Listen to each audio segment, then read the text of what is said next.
Okay, see you later. What's up, everybody? Welcome to the Loud Spot. I'm your host, Sebastian Cosby, right out of Oklahoma City. We got a packed house today. We got Drop Dead Dammit close to me from Lawton, Oklahoma. What's up, guys? What's up, man? Hey, man. All right, we got the very talented Ava Gore. How you doing tonight, Ava? Doing well. How are you? Hi, Ava. And as always, we got my executive producer, Mr. Sam McIntosh, making the magic happen. What's going on, Sam? Hey, what's going on? I had to switch you if you noticed that. I don't like being on this side of the bed. I'm the big spoon. Damn it. I'm the big spoon. It does feel weird when I didn't notice it when he switched it. I was like, oh, I feel more comfortable now. Yeah, exactly. So Drop Dead Dammit, man, from Lawton, Oklahoma, had the privilege of seeing you guys live in concert, like 2 weeks ago? 3 weeks ago? No, longer than that. Something like that. Kendall's, yeah. Yeah, I got pretty hammered, I think, it went on stage. Yes, you did. Yeah, you did. I have photographic evidence of you kissing me. Yeah. I do, too, on Facebook. Mm. I'm amazed that he kept his clothes on. So thank you guys for not allowing those pictures to be leaked. I was in a pub. I was at that bar till the bar closed. The bar closed, and right before they closed, I ordered 5 beers and was handing them out to some people sitting outside of the bar on these benches. And I must have drank beer till my Uber came finally at 2:30, 2:45 in the morning. I snuck in the door, got on the couch, and just passed out. So you guys, I didn't know how many people live in Lawton. Is it big? I should know, but I don't. It's just over 100,000 people. Okay, so you got some musicians out there. Yeah. Yeah. How many rock bands would you say there are? If one band member leaves, can you find another one pretty easily? No. That oddly enough, that just happened to us because when you saw us a few weeks ago, we had a different guy in the band. This guy is a new guy. He's already played a show with us. Okay. And we had to fire our old bass player. This is our new bass player, Frankie. Hey, Frankie. Hey. Sorry I missed you. It's easy enough to find what you're looking for. There's only about maybe 5 bands around here. The biggest one would be probably Titan Metal. You should definitely try to get in touch with those guys. They're good. And then us, we're like the big fish in the spit puddle. Did you guys notice I got your little Drop Dead Dammit sign right over here? You can't really see it in the camera, but the little thing you gave me. Yeah, you see it. So as your band, this lineup just started, but how long has Drop Dead Dammit been around for? Since the summer of 2019. Oh, so you guys are fairly new. Yeah. Yeah, we're a fairly new band, but all of us are from kind of bigger bands from the past. Like which bands? How big were those bands? Decent. Big enough to make money touring the country. Oh yeah. Nice. My old band, Day of the Sick, we were without question the best horror punk band ever to come from Oklahoma. And Okay. people still talk about us to this day. Oddly enough, when I played Drop Dead Dammit shows, all these big wig bands we play with in Oklahoma City are like, holy shit, you're that guy from Day of the Sick. That's awesome. So it's kind of cool. So you guys are pretty big locally, I guess then, huh? Or I guess you guys toured the country? Yeah. Yeah, Day of the Sick did, yeah. I don't think I've ever heard of them. Made a pretty good mark, too. Yeah. Sam, you ever heard of them? Insult to Injury, we were punk hardcore. That's where me and Brandon played in that. So I got bands like Necromaniacs or Necromantics, whatever, however you say their name. Hardfail Hearts, the Reverend Horton Heat. Those are the bands that I know. So yeah, those are good name drops. Yeah, those are really good name drops. Yeah. Okay, so you guys were in that band together, and then you started Drop Dead Dammit, which is a completely different style of music, I would assume, than the last band. Yeah, it is. The deal is we're all old as fuck now. And really, we've done our time proving that we can play really fast music. And also another thing is, in all these other bands, I never was a singer.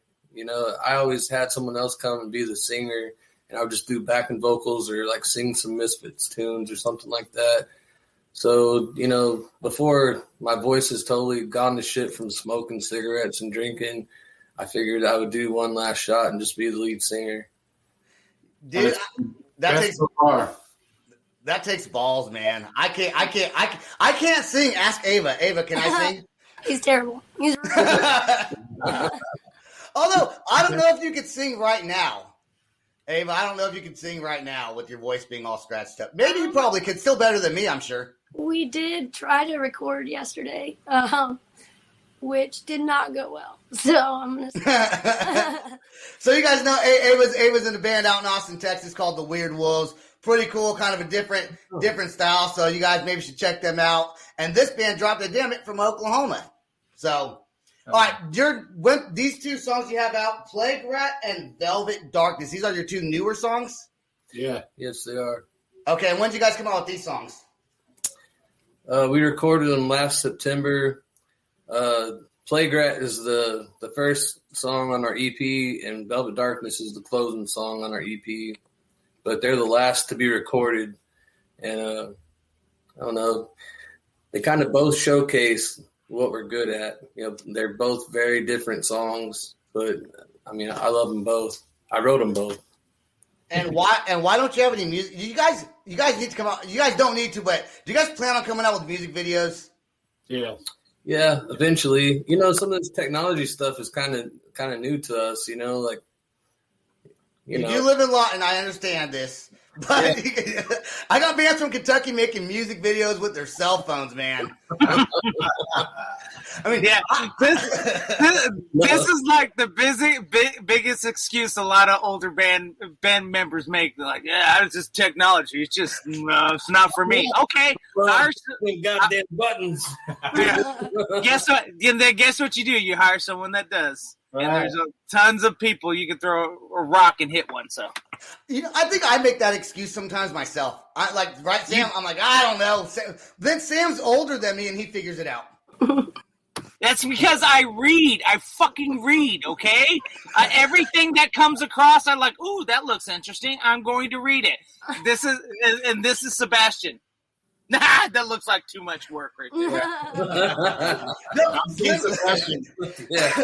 Literally, Sam will send me something. He sent me something like last week. He asked me today, I think, did you ever read those things I sent you? Nah. I sent him some tutorials on StreamYard so he can better understand the function of StreamYard. And I this was a 2 weeks ago, I think, maybe a week to 2 weeks. And I was like, have you watched those yet? No. Ava, Ava, so you're the youngest one out of everyone in here, right? Yes. Do you read things, or are you just young enough to figure it out? Most of the time I'd say I can figure it out. But if I can't, then I do read about it. He's from the generation that created the shit, though. He gets a pass.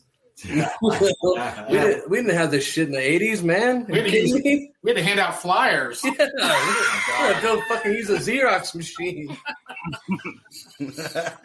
Those are actually the good days, though. I would admit those are the days that I felt like bands really knew that what their engagement was with their fans versus a click on the internet. So yeah, you had to know. That's fair. Yeah, that's totally fair.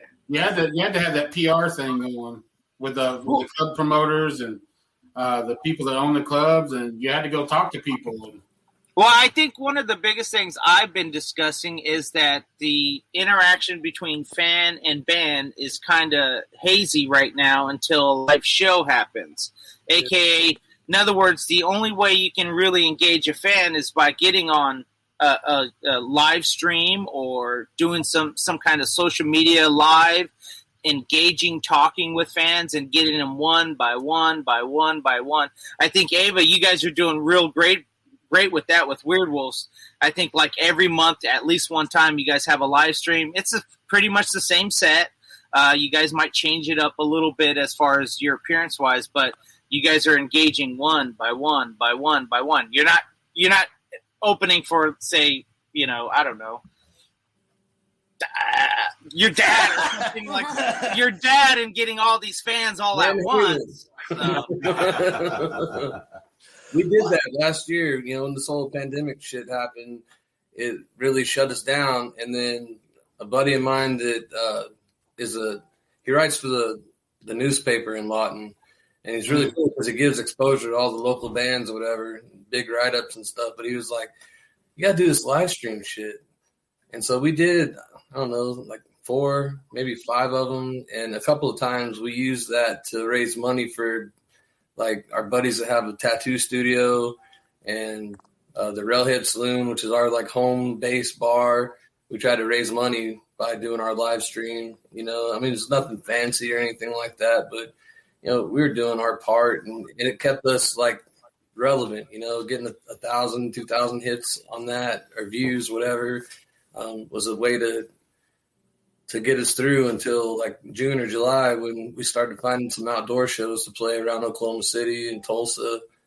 And I mean, we've been getting to play even through all the plague and apocalypse. Were you guys being able to play? Because I know, like here in Oklahoma City, some bars, I think they shut down for like a month or 2 months. But I still remember I didn't go to any concerts at that point. By the time I saw you guys, I already had COVID. I didn't really care that much, so that's why I went. I was like, okay, it's fine with me. But when you guys went, were you guys able to play concerts even like last April? Last April, no. That's where the live stream stuff happened. Okay. You know, we had our little Corona Palooza live stream, which was pretty awesome.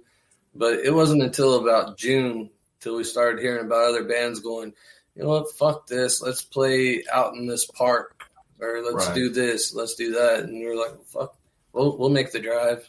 You know? I think even live streaming without playing your music and just letting the band like updates on the band and what you guys are doing, I think that also could bring fans in because then they get to know you. I learned that from Sam, actually. Sam, unfortunately, told me to do live stream, not realizing I was going to take it to the next level and live stream all the time. now all I want to do is live stream. You created a monster. All he wants to do is get drunk on air, live, and then by the end of it, be fucking half naked. That's what Right and I got to keep him from doing that because I'm like, oh, this might be a good PR stunt, but it might go the exact opposite. Yeah, it could be good, it could be bad. So we're not going to be able to play on this on this video chat, but right now on the audio, we are going to go ahead and play Plague Rat.